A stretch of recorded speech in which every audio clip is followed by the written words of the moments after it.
জুলাই যোদ্ধাদের শহীদ এবং আহত শিক্ষার্থী আমরা সঞ্চয়পত্র হচ্ছে এটা দেওয়ার মাধ্যমে অন্তর্বর্তী সরকারের যে তাদের প্রতি যে আন্তরিকতা এবং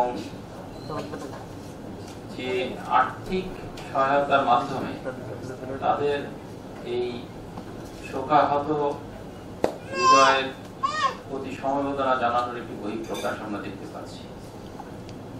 আমরা জানি যে পরিবারের ব্যক্তি একজন পিতা আমাদের সামনে কথা বললেন, চলে গেছে, কোনো কথায় কোনো আর্থিক বা যত সাহায্যই করা হোক না কেন তাকে আর কখনো ফেরত নিয়ে আসা যাবে না। এই জন্য তার প্রতি আমরা সহমর্মিতা জ্ঞাপন করছি, সহানুভূতি দেখাচ্ছি।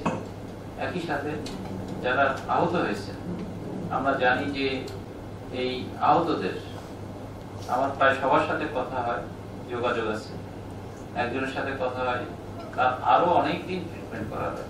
দেশের বাইরে গোপালগঞ্জের আহত তিনি কিন্তু ট্রিটমেন্টে আছেন এবং একই সাথে গোপালগঞ্জে ট্রিটমেন্টে আছেন।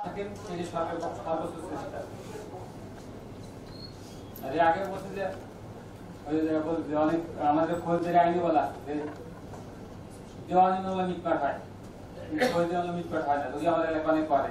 কারণ একজনের হাত চলে গেছে, চোখ চলে গেছে, চোখের বিনিময়ে টাকাতে হয় না, জীবনে দেওয়া হয় না, এটা তো আমাদের আইনি নিষেধ আছে।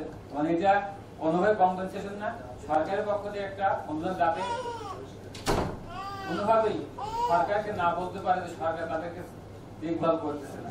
সরকার তাকে চেষ্টা করতেছে, সরকার যদি ভালো থাকে, সরকার সক্ষমতা উপর ডিপেন্ড করে। আমরা ইচ্ছা করলে সরকার মনে করি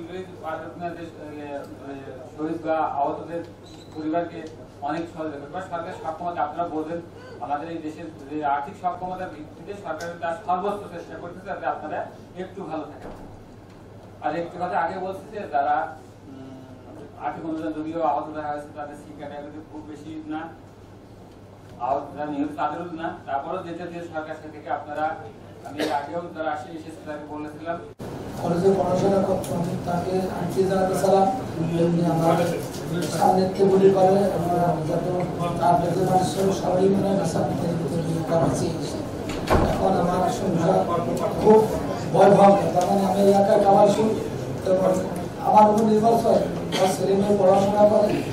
আমি তাদের যেভাবে আমি পড়াশোনা মানুষ করতে পারি, আমি সরকারের কাছে সে সহযোগিতা